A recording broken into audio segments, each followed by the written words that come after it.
Okay, well, hi, my name is Meg, Meg Poe. I am invited to do this because I am the executive director of the Autoimmune Encephalitis Alliance. So we're a nonprofit that supports people with autoimmune encephalitis. And following this, I will talk more about the Alliance if you have any questions about what we do. So that will happen soon. But for now, I just want to welcome this wonderful panel that is kind enough to share your story. That's not always an easy thing to do. You've had a lot happen, but you know that. So thank you for taking time to do this. And of course, thank you to the Samira Foundation for having us here. This is really exciting to get to do. So I think just to start with short introductions, and let's just, your name, your diagnosis, and I think that's the only way to be short. I think anything after that gets not short. So let's just say your name and your diagnosis, and then we're going to go beyond. Hello, everybody. My name is Fiorella Giorsi, and I was diagnosed with anti-NMDA encephalitis in March of 2022.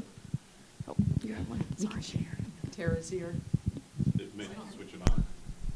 Hello. Okay. Tara's here. Stiff person syndrome. Stephanie Pollock, stiff person syndrome, diagnosed October 2022. When were you diagnosed? I was diagnosed November 22nd of 2017. Could you be more specific? I probably could tell you the time. Okay, the reason, I wanted to just start with name and diagnosis is everybody's story. It's a long story. All of you know that if you are either a doctor treating or you're a family member. This is no short story. And I bet there's even a lot that you can share that you don't remember, but someone has told you about your story. And then just to listen to the docs talk about all that goes into diagnosing. So I'm not exactly sure what I want to ask here, so I'm going to leave it general. What would you like to share about your diagnosis, that process that you think might be helpful for this audience to know? And you can go in as much or as little detail because I want you to be comfortable. Well, I kind of have a crazy story, but this happened during my senior year of college. I was experiencing a lot of psychiatric symptoms. So I was really depressed and anxious during my college courses. And then I went home and I had a seizure at my house. And I really don't remember a whole lot of what happened when I was in the hospital or even when I was first getting diagnosed. I do remember going to a psych ward for about a week because we weren't really sure what was going on with me because I was completely healthy up until that point. And then I started just having all these psychiatric symptoms. And so I went through all that. And then I was in the hospital for about 2 months, just trying to get treatment for anti-NMDA encephalitis. And I forgot what else, but it was a really scary time because I didn't really know what was going to happen. And I was, like I said, I was completely healthy, and I thought that I was just going through normal senior year, anxiety. And then it ended up being a brain disorder. So that was really scary. I hear that story a lot. You don't remember. It's scary. It's scary for your family. Thank you. Yeah. I had a brutal diagnostic odyssey. I have to say it was really rough. So prior to stiff person syndrome, I had two other autoimmune diseases, both triggered by stress. The first one was when I was pregnant. I had HELP syndrome, and that was misdiagnosed. I probably shouldn't be here, honestly. It was like, we need to get the baby out in the next 6 hours or you're both going to die. And so, when I look at life after that event, I'm pretty psyched I'm here. I wouldn't have my 2 kids. But after that, I went back to baseline. Super active. I was a dentist, so I didn't even think twice about it. I'm like, okay, that's associated with pregnancy, move on. Then I was training for the Marine Corps Marathon years later. Then all of a sudden I get Graves' disease. My thyroid, goes nuts. And then I'm like, okay, well, I was pushing myself for the marathon, Okay, I get Graves' disease. I was more upset, honestly, that I couldn't run the marathon, So, and then I went into remission. Didn't think anything of it. And then in October of 2014, my former husband died by suicide. And my kids were 11 and 13. And the stress was, as you can imagine, just unbearable. And 2 months later, I got pneumonia, and then my health just tanked.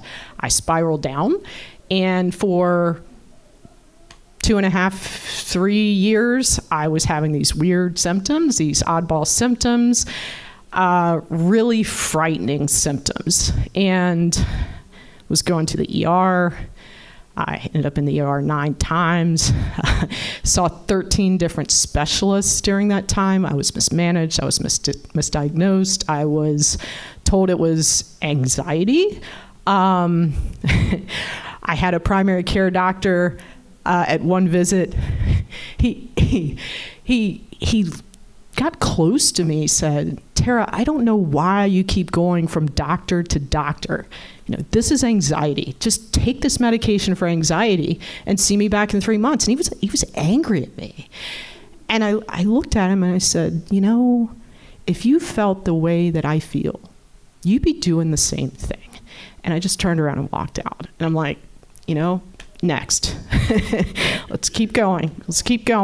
Got to keep going. Fighting for my life. I'm like, I'm the only parent. I got to figure this out. So finally connected with just a phenomenal primary care doctor. She was fantastic. She dismissed the labels that had been applied to me, and she got me hooked up with a great local neurologist, ran all these tests, which I didn't know what the tests were. I was like looking up, what are they looking for? Like, what do these tests mean? And then it was a Monday evening, I got a phone call, and like, you remember these things, right? Yes, I went out on my, outside of my home and sat down on my patio. He said, you have antibodies to something. He's like, your GAD antibodies are extremely elevated. You have stiff person syndrome. So I'm like, okay. And all I remember is on Google, because that's all I knew. It's like, okay, who treats this? Can you get into remission? What does this mean? Stiff person syndrome? Like, what is this? So then that was phase 2. So I'm going to pause there, and I'll turn it over to you, Stephanie. Well, thank you for sharing that, Tara. These stories are obviously, when it's your health, and again, you're fighting for your life, and you don't have answers. It's very scary. So I do feel lucky that I had a very quick onset of my symptoms. They progressed over 6 months very quickly from, I'm in bed and, oh man, my ankles really hurt. My feet really hurt. I didn't wear heels today. To, why am I having trouble walking down these stairs, like taking that first step? I've worked here for 16 years. Why? And then eventually one day, started falling, the startle response. And then just one day I woke up and every time I tried to take 5 steps, I would fall. I have a wonderful primary care physician who has always listened to me. And with my first stiff person syndrome symposium, I came back with a plethora of questions, and she just sat with me for an hour. Answered every single one, but went to her. She started the investigation. So now she's not house, so she didn't break into my house or test for different things. But I was blessed, and with a quick diagnosis, I checked all the boxes. I actually said, when you're listing off your medications, I said, 5 years ago, my doctor said I had low B12. And so I was on a supplement, but it didn't work. So I've been giving myself these injections. I don't know why my gut doesn't work that way, but just thought you should know. So then I got these 2 diagnoses, which marketing did not come up with. I'm in marketing. Actually, this older man came in and said, "Have you heard of stiff man syndrome?" So, love him. He saw it, but still stiff man syndrome. And then pernicious anemia, which is the B12 autoimmune disease. Sounds like a character from Harry Potter. So marketing needs to work in these names. But yeah, my journey was fast, scary. Immediately went right back to therapy. Kids, this took a while. Got them into therapy because the holistic treatment just can't be minimized with all of this because it's so traumatic. Thank you all. It's not easy to share, and I think it's very kind of you to do it. Since I facilitate lots of support groups, I so often hear about the anxiety part. It's just anxiety. I'm so sorry that happened. I mean, that doesn't change anything, but it's just so unexcusable. So when you share the diagnostic journey, and I think that, Tara, you still have more you want to share, but we don't have to do that. I'm curious for people here, where do you consider yourself in your journey now? Like, how would you describe your life today? You shared quite a bit about when you were diagnosed. Where are you now? Sure. So I feel like I'm doing a whole lot better now. I used to not even remember when I ate, or I couldn't do things on my own. I couldn't drive. So I'm driving now. I'm eating normally. I'm getting a lot of exercise, and I'm actually going to be starting a master's program this fall. So that's really exciting for me. I didn't think I could get there, but yeah, it's been a hard journey, but I'm not on any medication, any seizure medication or anything right now, which is really great because that's like they have a lot of side effects and everything. So it's hard to live with that, especially at like a young age. But the moral of the story is I fought really hard, so I'm doing a lot better now. What's your program? What program are you going into? Biomedical sciences at Midwestern University. That's awesome. Wow. That's awesome.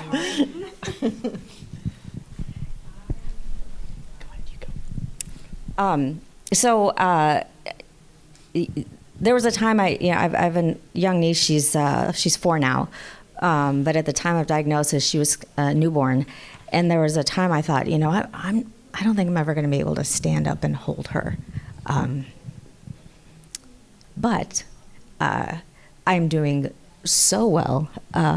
My neurologist recommended a neurophysical therapist, and just this last weekend, one of our experts was saying that in his opinion, not everyone with SPS has to progress. And I am seeing that, at least for myself, with this physical therapy program, in addition to the baseline symptomatic treatment, and then the immunosuppressant treatment. But I do, I'm in a harness, and I do walking forwards, backwards, side to side, and I increase. And I have improved over 150% on things like the 6-minute walk test, these metered. So some days it looks like I forget I have it. And then other days I go and I'm here and I'm talking to a doctor and I need my walker. So again, good days and bad, but I can pick up my niece and throw her around whenever I want. So. Nice.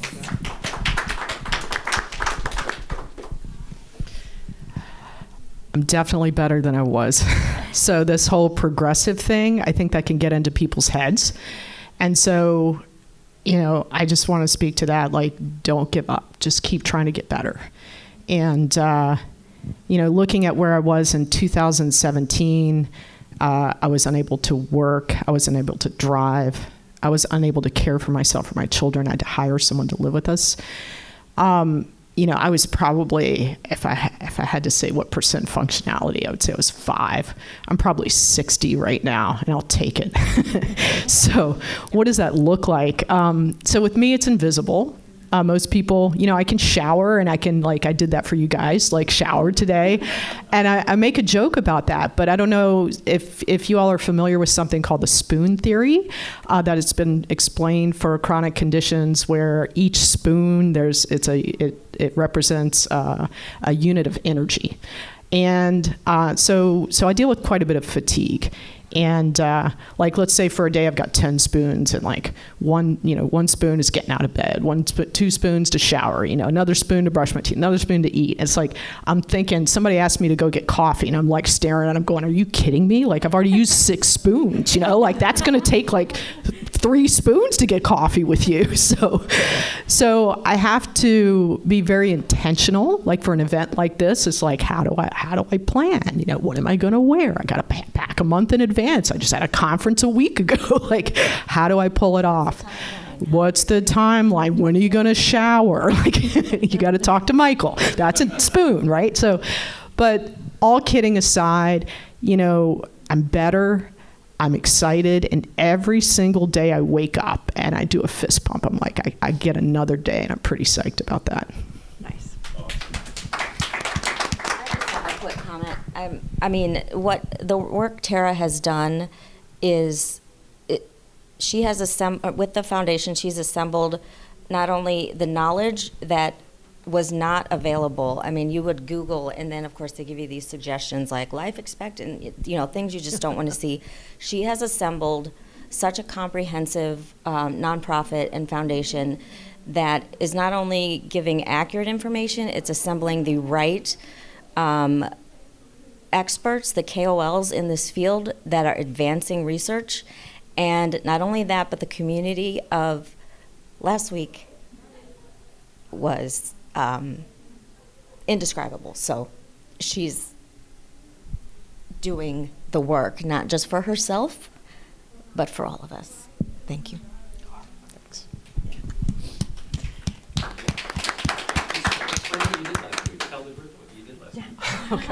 Well, it wasn't just me. I have to say, it was our. I got no spoons left, so I'm going to be loose and talking, which is probably better anyway.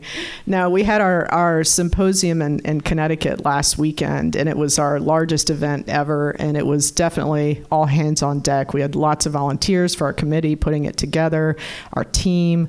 It was, we tripled in numbers for in-person. From last year, we had 227 people in person at just a weekend ago, and over 400 joined virtually. It was surreal looking out at everybody there. And then we had our whole medical advisory board who treats stiff person syndrome. I'm wow, I was just in awe. So yeah, so that was amazing. It is. And thank you. And I have to say, for these events, I think they're so key for patients, for caregivers, and for the research community to be able to connect, because we're often so isolated. And I think these are just wonderful gifts, and you guys are doing so many of them. So hats off to you all, the Semire Foundation, for those. Okay, we're going to start getting short on time. So you've mentioned, just in answering your questions, other types of healthcare, outside of normal neuroimmunologist. Who else has supported you in getting from where you described your beginning to where you are now? Any other healthcare or outside of healthcare assistance? Well, I saw a number of physicians that specialized in different things. I saw a psychiatrist, which was a big, component of my disorder, and obviously a neurologist, but a lot of support just from nursing staff or, the people that were there for me when I was in the hospital and I wasn't aware of, what was going on with myself. So it took a village, to treat me. So I really appreciate all the support that I got from all of my medical staff. So fantastic. Yeah, I think outside of healthcare, first looked at support groups, and I connected with a couple people there.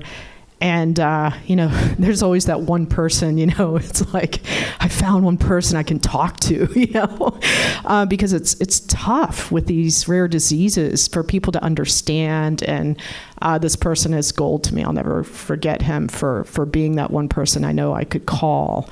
And so that was the beginning. And then it became, okay, well, how did I end up here? And that looking at that multidisciplinary, okay, clearly I need mental health support with the grief and trauma. And so there's been a lot of that. And what can I do? What can I do to calm my nervous system? It's what can I do from a dietary standpoint? And there's not concrete evidence on these things, but, minimizing processed foods and things like that. So I'm constantly researching, like, what can I do to help myself? And that's, and I tried for like 6 months and see, how do I feel? And, go from there. The mental health aspect just can't be understated. So, psychiatrist, psychologist, and family care, because this affects them in many ways. The mother I was is not the mother that they see now, for better or worse. And then physical therapy, again, has been very key for me. Just overall, my thought process is I every day I'm learning. I learn where my limits are. I didn't know the spoon thing until now, but I definitely know, managing my energy, learning what I can and can't do, and then just support from friends. And if I can't laugh, if I spend a day without, doubling over laughing, then, what's the point? So my friends absolutely keep me grounded, mainly upright. That's probably the goal, is just to keep me upright, not grounded. Not grounded. Okay. Last question, I think. Just for other people that are here, that will watch this, is there that whole thing about if you could tell yourself in the beginning something that you know now, is there anything you can think of that you wish you would have known then? A tip, a piece of advice, something to keep you going, anything. What do you wish someone would have said to you, or you would wish you could have said to yourself? You don't always have to go first. Okay, yeah, I was going to say. You are worth fighting for. Wow. I love that. I think that might be the next. You can say it as well. I think that just should be on a T-shirt or posted everywhere.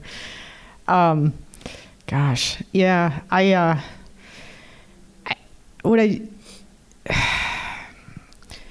thought about this, and I feel so full now. My heart feels full, and I have to say, before the disease, all the boxes were checked in my life. Like, I had the career, the family, like everything.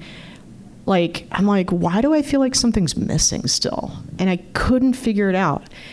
And after going through this, going through this with my children, going through the trauma, going through the disease, connecting with people in rare disease, what special people. Oh my gosh, just special people in rare disease. I don't feel that little twinge that I felt before, where I felt like something was missing. I feel very, very whole.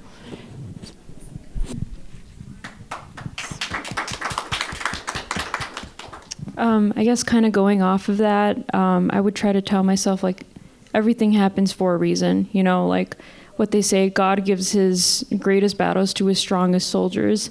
And I think that really resonates with me. And I think I would just tell myself, keep staying strong. Don't think about the negatives when, life is like literally falling apart in front of you. But it's important to keep yourself together, not just for yourself, but for your family, and your support system as well. So. Nice. Okay, I said maybe the last one. Because of what you just said, now I'm curious, like what is something that you're passionate about today or that you're really grateful for? Because, yeah, I'm curious. And you all want to know too. What are they really passionate about or grateful for today? And we're going to, Tara, you haven't had to go first yet. If pressure's on. Oh, wow, man. You know we have a hyper-excitable nervous system too, man. She's coming after me. I have to take my meds after that. So, I mean, I'm passionate for each day I get, honestly. You know, I'm passionate about my kids. I have a 21 and a 23-year-old. And I'm passionate about the foundation, our community, and really driving progress to get better treatments for us. That's what keeps me going. Great. I'm passionate to keep moving, just literally and mentally, emotionally, spiritually. I still travel for work, and that just getting to different places, meeting new people, whether it's work-related or with the rare disease group, it's life is better the more that I discover. So, you know, I'm passionate about just, I'm saying yes more. Nice. I love that. I got a T-shirt. It's got everything. Are you capturing all this? We got to sell T-shirts. I think for me, it's just being, like I said, strong for my family and my support system that was there for me, you know, during probably one of the darkest times of my life. But like, I'm not done. I still have things I want to accomplish in life, you know, like going to get my master's or, you know, trying to do this in life or getting married or having kids. That's a big thing for me. So I would say just doing my best to achieve my goals because there's still so much more that I want to do. So. Awesome. Thank you. So I left no time whatsoever for anybody to ask a question. We can squeeze some in. Yeah. Any questions from anyone for this lovely panel we had? Hold on, let me give you a mic. Am I going to make it? Yes. Are you okay? I think I left behind this question for the doctor's panel, Dr. Cipriani and Dr. Goldsmith. And the question was, because we were, at that time when we were dealing with our daughter disease, we were wondering, and there we were hearing our friends wondering if COVID-19 has had some association with new patients, with new finding, new discoveries, has made any indication that COVID-19 has played a role with more diagnosis, more increasing numbers on the patient? I don't know if one of you want to take that. Yeah, we definitely saw some wild stuff with COVID-19. I think a lot of it was just because of the vast number of people who had COVID-19, and then it kind of unmasked some of these things that we knew were maybe like triggered virally before. You know, we've always seen post-infectious, sometimes an autoimmune encephalitis or a transverse myelitis or vaccine-induced, you know, transverse myelitis or something like that. But just because of the sheer numbers of people that had COVID-19 and the amount of research that the medical community was doing, you know, and reporting about different things that happen with COVID-19. And I think there's still a lot of that data to go through just because of the sheer volume of it. But we certainly saw it trigger definitely some autoimmune and neuroimmunologic conditions.